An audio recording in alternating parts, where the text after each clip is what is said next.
Hi everyone, my name is Zoe, Miss Teen Bakersfield 2020. I hope quarantine is doing okay and I hope class is not too boring at home. Today we're going to be reading The Hallo-weiner by Dave Pilkey. There once was a dog named Oscar who was half a dog tall and half a dog long. Because of his unusual shape and size, all the other dogs made fun of him. Wiener dog, they called him. And Oscar did not like it one bit.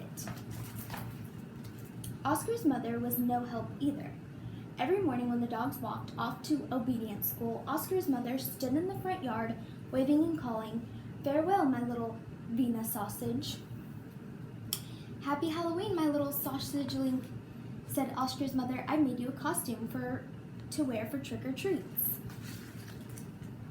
It was a giant hot dog bun, complete with mustard, and guess who was supposed to fill the middle?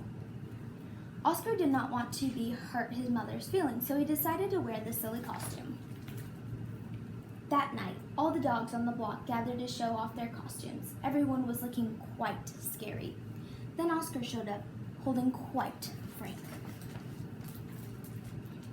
When the dogs saw Oscar in his silly costume, they howled with laughter. "Look at Oscar," they cried. He really is a wiener dog." Poor Oscar was so embarrassed. Wiener dog," laughed the other dogs as they ran off to go trick-or-treating. Oscar tried to keep up with the dogs, but his silly costume kept slowing him down. All night long, the other dogs sounded every treat they could get in their paws on. So by the time Oscar got home to each house, there were no treats left. Soon trick-or-treating was over. The dogs walked home past a spooky graveyard. Suddenly, a horrible hissing sound filled the air. The dogs stopped, dead in their tracks. Then out the graveyard rose a ghostly monster. The dogs screamed for their lives. They dropped their treats and jumped into a nearby pond. The monster moved closer. "Please don't eat us," cried the dogs. The monster yowled and hissed. "Boo hoo hoo," sobbed the dogs. The monster jumped and down. "Somebody save us," shrieked the dogs. Just then, somebody showed up. It was Oscar. Because Oscar was so short, he saw something that the other dogs did not see. "That's no monster," cried Oscar, and with a loud bark, Oscar waddled to the rescue. Oscar chomped and tugged with all his might. Rip! And there, standing in the moonlight, were a couple of horny cats.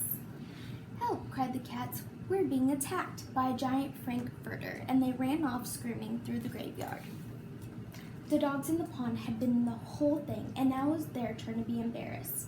"We've been chased into a pond by a couple of cats," they moaned. But Oscar was a true friend. He leaped to the water and swam out to the dogs. Oscar's silly costume made a wonderful little raft, and the dogs climbed all aboard. Oscar called, and he put dog paddle to the shore. When they got back to the dry land, all dogs shared their Halloween treats with Oscar. Because Oscar has been so brave, the dogs changed his nickname from Wiener Dog to Hero Sandwich. All from that night on, nobody ever made fun of Oscar again. Happy Halloween! My next book today will be Franklin's Halloween. I loved the movies of these growing up. These were so amazing.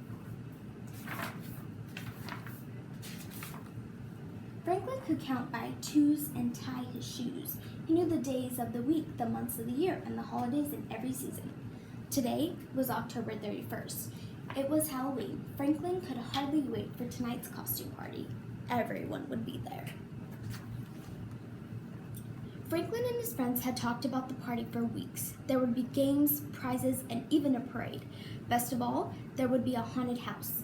"I think there'll be bats, spiders, Franklins, and skeletons," added Beaver.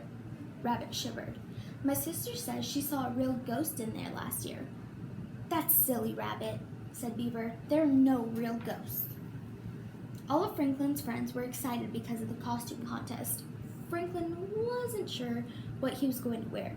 He tried on everything in the dress-up trunk, but nothing seemed quite right. Beaver and Goose were keeping their costumes secret, trying to find us at the party, they giggled.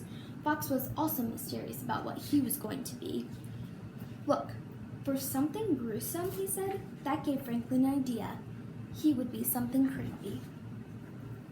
It took Franklin more than an hour to make his costume. As soon as it was done, he sneaked up behind his father, tapped him on the shoulder. "Trick or treat," said Franklin. "Ah!" gasped his father. "Who are you?" In the deepest, spookiest voice, Franklin answered, "It's me, Frankenstein."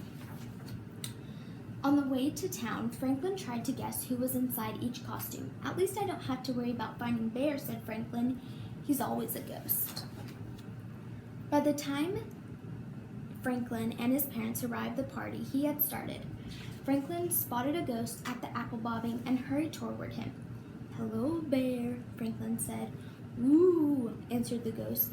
"That's good, Bear," said Franklin. "You sound really scary." Franklin bobbed for an apple. Then he ran to the pumpkin toss. It was his favorite game because he always won a treat. Franklin's bag was almost full by the time the judges announced the costume contest. While everyone lined up for the parade, Franklin tried to find more of his friends. He thought he recognized Beaver and Goose. But where was Fox? They marched around the building twice. Franklin made horrible monster sounds and stiffed legs. He won a prize for being the great big monster. There was only one more thing he had to do: go into the haunted house. "You first," said Beaver, pushing Franklin toward the door.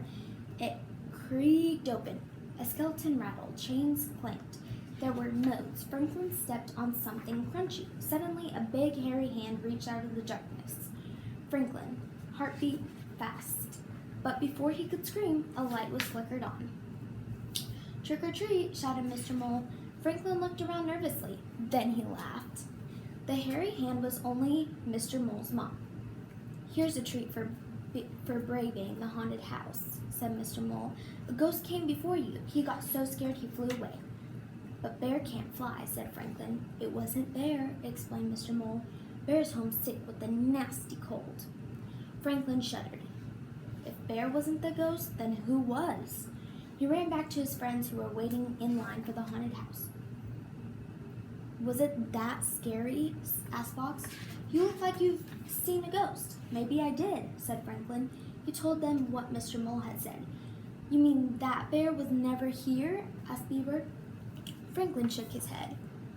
The ghost flew over them. It was whooped low and called, "Woo!" Rabbit twitched. "So what is white says, 'woo' and flies?" "A real ghost," answered Goose. "Run!"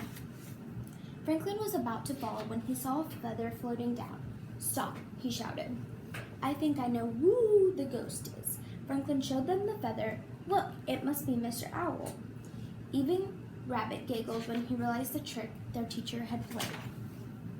By the end of the night, everyone's bag was full. "Poor Bear," said Raccoon. "No treats for him. We could share our treats with Bear," suggested Franklin. All the friends agreed. They put some treats into a bag. They walked to Bear's house and left the bag on the doorstep. "Trick and treat," they called. On the way home, Franklin looked into the treat bag. "Goodness," said his mother, "you have enough there to last until next Halloween." "Maybe," said Franklin, scampering a few. But secretly, he hoped the treats would last until the end of the week. The end. Well, guys, I hope you guys enjoyed.